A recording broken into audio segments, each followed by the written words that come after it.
So, Zen Master Soen was traveling with his attendant. This was in 1905, and the master, Soen Shaku, was 45 years old, and this was his second trip to America. On his first trip, Soen delivered the very first Zen talk that was ever delivered in English in North America at the World Parliament of Religions, which was part of the Chicago World's Fair. But now, in 1905, Soen returned to America to lecture both to Japanese immigrant communities and to English speakers. Soen had an attendant.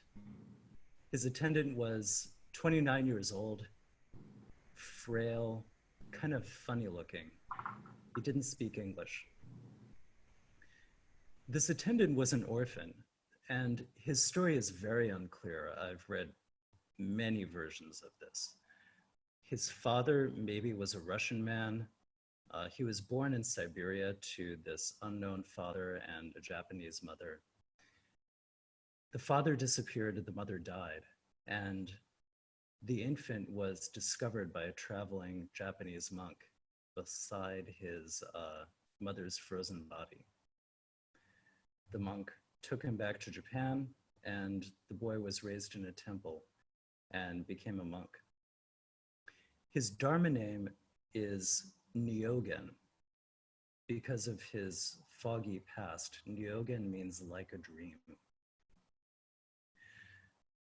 When Nyogen was 20, he came to Soen's monastery in Kamakura province. At the time, Nyogen was very sick with tuberculosis, and he asked Master Soen, "What if I die?" Soen said, "If you die, just die." So, Master Soen traveled to San Francisco in 1905 to teach Zen. He brought frail little Nyogen as his attendant. And they stayed with a wealthy family of white benefactors, and Nyogen took a job as the houseboy. Nyogen was very earnest and hardworking, but he had no experience as a houseboy. He didn't know how an American household was run, and he didn't speak any English. So the family gave him $5 and fired him. Nyogen packed up his suitcase and left the house. Master Soen walked with him and carried his suitcase for him. They passed through Golden Gate Park in San Francisco. There was a thick mist. Picture then this image, the famous, impressive Zen master and his misfit half-breed attendant, the master carrying the servant's suitcase. Suddenly, Soen put down Nyogen's suitcase. Soen said, "This may be better for you. Instead of being my attendant, just face this great city and see whether it conquers you or you conquer it." He turned in the mist and he left Nyogen, and they never saw each other again. 1905 was a hard time to be a Japanese immigrant on the West Coast. In the previous couple of decades, Japanese people had migrated to work as cheap labor at farms and factories. They formed a large community on the West Coast, and they called themselves Nikkei, which is the term I'm going to use here. Racism against Nikkei was on the rise at this time. The year after Nyogen landed in San Francisco, the school board voted to segregate Nikkei children from the rest of the school children. And the year after that, the US and Japan negotiated something called the Gentleman's Agreement, which the Japanese government banned emigration to the United States. This racism against Japanese immigrants is going to escalate over the next couple of decades. There's a 1924 congressional act that effectively bans all Asian immigration, including Japanese immigration. And then we're eventually going to get to Japanese internment. So Stay tuned. Nyogen, meanwhile, he's broke, he's homeless, he doesn't speak any English, and his master has left for Japan. Nyogen took odd jobs as a porter, as a short order cook, as a hotel manager. Meanwhile, he taught himself English and he spent all his spare time at the San Francisco Public Library, reading every book he could find either about Buddhism or about Western philosophy. He began teaching Zen in the early 1920s, and he moved from San Francisco to Los Angeles around 1930. He called his Zen temple the Floating Zendo. He just taught meditation wherever he could, at a friend's apartment or at a rented space. There's no traditional temple, no fine robes or incense. People who came to learn from him just sat on battered folding chairs. This willingness to improvise is going to come in handy. So we know what's coming now. The US and Japan take opposing sides in World War II, and war between them seems likely. And on December 7th, 1941, the Japanese military bombs Pearl Harbor. The forced relocation and internment of all people of Japanese descent on the West Coast begins a few months later. But the really extraordinary thing that I've learned recently is that after the Pearl Harbor attack, the government began to arrest Buddhist priests within hours.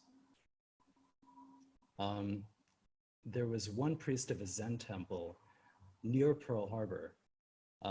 Pearl Harbor was attacked on a Sunday morning, and this priest was leading the Sunday morning services when they heard the explosions outside. They didn't know what they were, but they decided to evacuate the temple. And a few hours later, when the priest returned, the temple was surrounded by US soldiers. They said, "Who are you and what are you doing?" He said, "I'm coming back to feed the temple birds." They said that they were going to arrest him. He let out the birds so that they wouldn't starve while he was gone. He let them fly out the window, and then the soldiers arrested him. How could the government move that fast? For more than a decade, the FBI and the military had been maintaining a list of Nikkei whom they would arrest if and when war broke out with Japan. That list was primarily Japanese language teachers, martial arts instructors, and Shinto and Buddhist priests. Nikkei Christian ministers were exempted from this list. They were not considered threats to America. I'm taking most of this talk from a book that came out last year. It's called American Sutra, and it's by Duncan Ryuken Williams. It's about Buddhists during Japanese internment. I really recommend it. Williams tells the following story about the Kimura family. So the Kimura family, they lived and they farmed in California's Central Valley near Fresno. Mr. and Mrs. Kimura were first generation Nikkei, and they had a 10-year-old daughter named Masumi. Shortly after the bombing of Pearl Harbor, the Kimuras heard that all the priests at the Fresno Buddhist temple had been arrested by the FBI and that some white teenagers had shot up the door of the temple. And then at the even closer temple to them in a town called Madera, the FBI had arrested the president of the temple board. Mr. Kimura was very concerned because he was on the Madera Buddhist temple board too. He thought that the FBI might show up at his door, and sure enough, 3 weeks after Pearl Harbor, they showed up. They didn't arrest anybody that day, but they kept coming back over the next few weeks to ask more questions. In the book, Duncan Ryuken Williams writes, Mr. Kimura decided to take steps to prove the family's loyalty to America. One day, shortly after that first FBI visit, his daughter Masumi was performing her daily chore of lighting the furnace next to their Japanese-style bathtub when Mr. Kimura entered the room. He was carrying items he had found throughout the house that had Japanese language inscriptions or "Made in Japan" written on them. Among them were Masumi's precious Hinamatsuri dolls, which he had given to her on Girls' Day. As tears rolled down her cheeks, she watched him throw the dolls and all the other Japanese artifacts into the fire. Her father did not burn everything, however. He could not bring himself to destroy the bound edition of Buddhist sutras that had been handed down through generations of the family. Instead, he asked his wife to find boxes and some Japanese kimono cloth while he went outside and dug a hole behind their garage with a backhoe. After wrapping the scriptures in the kimono cloth, he placed them in tin rice cracker boxes, carefully lowered them into the hole, and covered them with dirt. By burying them next to the garage, he hoped to be able to find them at some later date. So the FBI never arrested Mr. Kimura, but the story gets worse anyway. In February 1942, FDR signs the executive order for the relocation and internment of all Japanese Americans on the West Coast. 2/3 of these people are American citizens. So in April, the Kimura family was ordered to report to Fresno to be relocated. They had just a few days' notice and they had to sell everything. They sold their farm for a 20th of what they had originally bought it for. And just imagine the economic devastation that this causes. An immigrant family who has invested everything in this plot of land and it's wiped out overnight.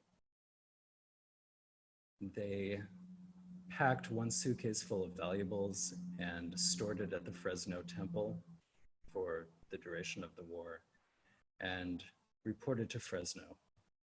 They were housed there in converted racehorse stalls that still stank of manure. I'm going to show you some photographs now. These are mostly from Dorothea Lange. So, good.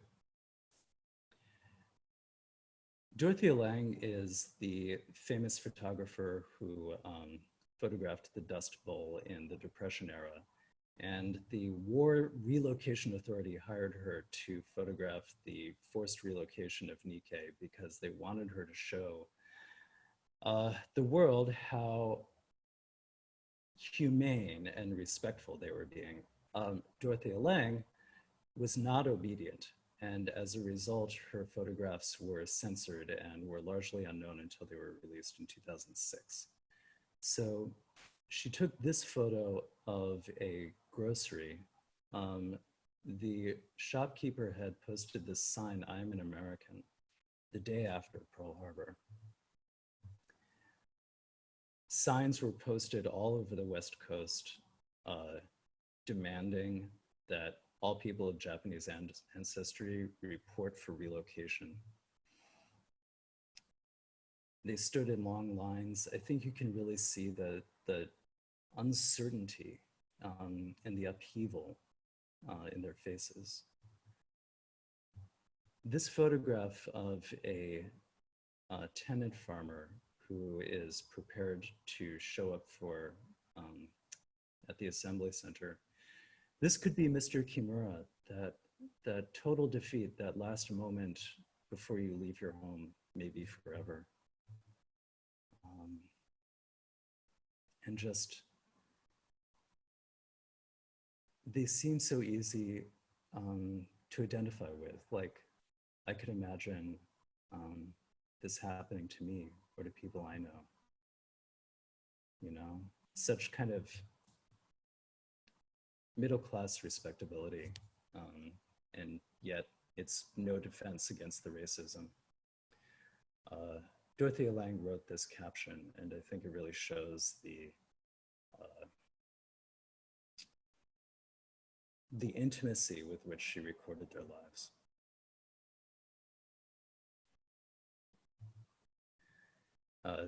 This is in San Bruno, but Fresno was the same. They used filthy horse stalls and shared bathrooms for the Nikkei that they were interning. And there was nothing to do but just stand around and wait for something to happen, for some question to be answered.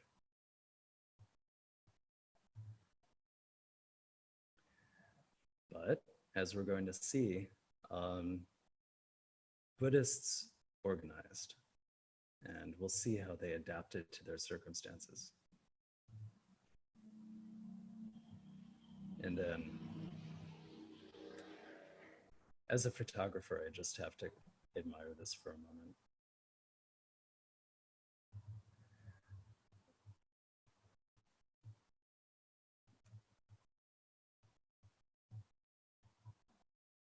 So, where's Nyogen? Nyogen was living in Los Angeles when the relocation order came out, and he wrote the following poem. Thus have I heard. The army ordered all Japanese faces to be evacuated from the city of Los Angeles. This homeless monk has nothing but a Japanese face. He stayed here 13 springs, meditating with all faces from all parts of the world, and studied the teaching of Buddha with them. Wherever he goes, he may form other groups, inviting friends of all faces, beckoning them with the empty hands of Zen. Japanese Buddhists of all kinds arrived at the camps with empty hands. These are mostly Pure Land Buddhists, mostly of the Nishi Hangmanji sect, but there are also Shingon and Nichiren Buddhists and Zen.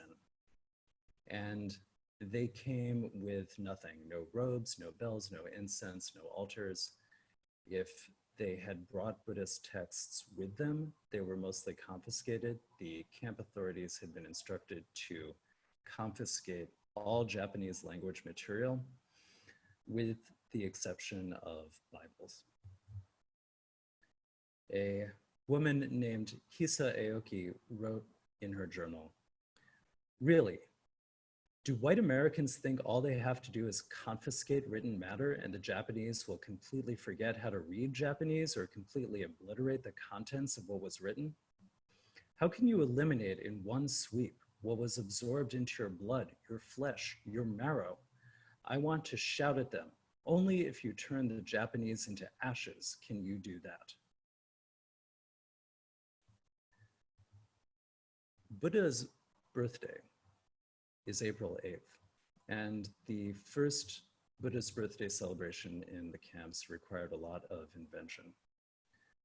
Traditionally for Buddha's birthday, we have a little statue of baby Buddha and we pour sweet tea over it and surround it with flowers. But they didn't have any of this. At a North Dakota internment camp, a man snuck a carrot from the kitchen and carved the carrot into a statue of the Buddha. And the internees pooled their sugar rations to make sweet coffee to pour over it. At a camp in Wisconsin, they didn't have any flowers, so they dyed toilet paper red with beet juice and then folded that into paper flowers. Nyogen was sent to Heart Mountain internment camp in Wyoming, and he established what he called the Wyoming Zendo. He wrote, "Here in this room, 20 by 20 in size, I live with another family, parents and a daughter, and the visitors bring their own chairs or sit on the floor. 10 or 12 of them enjoy the tranquility of their contemplation. They are the happiest and most contented evacuees in this center." The camp administrators were suspicious of Buddhism, Officially, the policy is that all religions are respected and permitted equally, but in practice, sometimes some Buddhist gatherings were shut down, um, or some Buddhist leaders were questioned and given loyalty tests. Some of the Buddhists in the camps thought that the best strategy would be to just abandon Buddhism and maybe even to convert to Christianity to avoid any more suspicion or any more question about their loyalty. But there was a counter movement called the Young Buddhist Association, which was led by second generation Nikkei. At a camp in Arizona, the Young Buddhist Association held a conference called Gasho, and the keynote speech was from a Pure Land priest named Noboru Tsunoda. And he said, "Buddhism in America is doomed." Such was the impression of many people following the outbreak of the war and the resulting evacuation. However, we find that the very opposite has taken place. The hardships and adversities of our faith in the Lord Buddha and his all-embracing teachings and our experience in the relocation centers has shown more clearly that religion does not consist of beautiful churches and hosts of clergymen. Neither does it consist of dogma as set down by authorities. The fundamental basis of religion is the strength of our faith.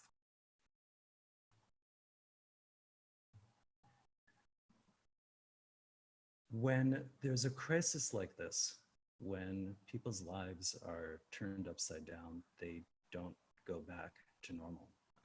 They just keep transforming.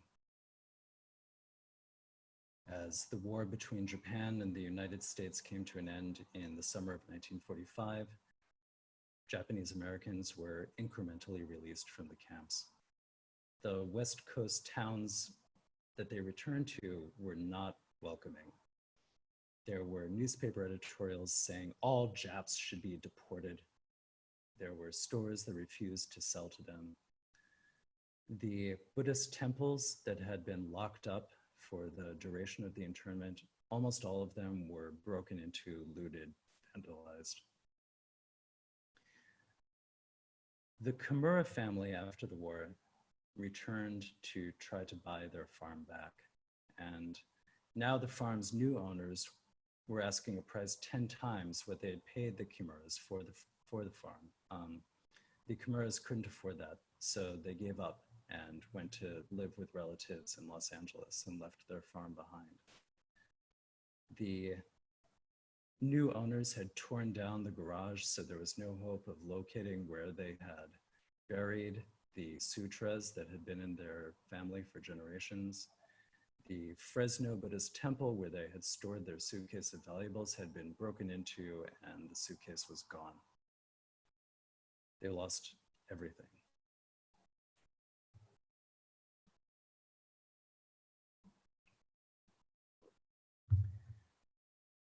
Japanese Americans rebuilt though. They restored their temples. For a while, they were using them as hostels or as job sites to get the returning evacuees on their feet again. The main Pure Land Buddhist school, called the Nishihang Wanji, it renamed itself to the Buddhist Churches of America and transformed itself into something that was more acceptable in America, something that could survive to this day. Nikkei had lost almost everything, but they rebuilt their farms, their businesses, and they found their place in America in their lives after the war. I've had to tell you such a tiny fraction of this story, and I really recommend reading the book. I've had to skip over the whole experience of Japanese American soldiers fighting in the US military. They fought and they died in unbelievable numbers with astonishing bravery. Even while their loyalty was questioned, the military insulted their race and their religion, and their families were imprisoned in concentration camps. that story is the thing that I'm most sorry that I had to skip tonight. So I recommend reading the book. Um, I think that we should read about this time in history because this is our story. Our practice was founded in America by Japanese immigrants. And it's because they preserved and they protected and they adapted this practice during World War II that it survived in America. After the war, non-Japanese seekers and philosophers and poets and hippies and beatniks came looking for somebody to teach them zazen. And it's out of this conversation between these seekers and the Japanese American teachers that that transmission created the style of Zen that we practice at the Village Zendo. So we owe that generation of Buddhists an enormous debt, an unrepayable debt, but we can try to repay a little bit of it now by preserving this practice, preserving it in this moment. They weathered confinement and economic devastation and the deaths of their loved ones, and they got through it, so we can get through this. We don't have all of our altars and Buddhas and incense bowls right now. We can't even get in one room and all chant in unison, and we can't sit side by side in zazen. But religion does not consist of this. It's in the strength of our faith.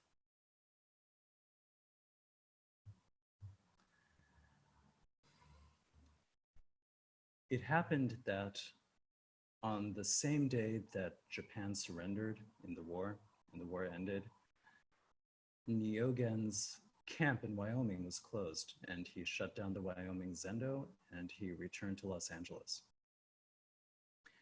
An old student of his owned a hotel there and gave him a room to live in.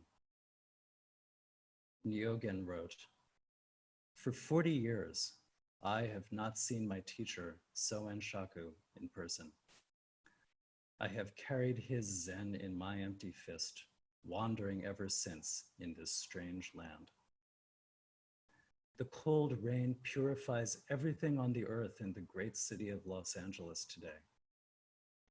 I open my fist and spread the fingers at the street corner in the evening rush hour.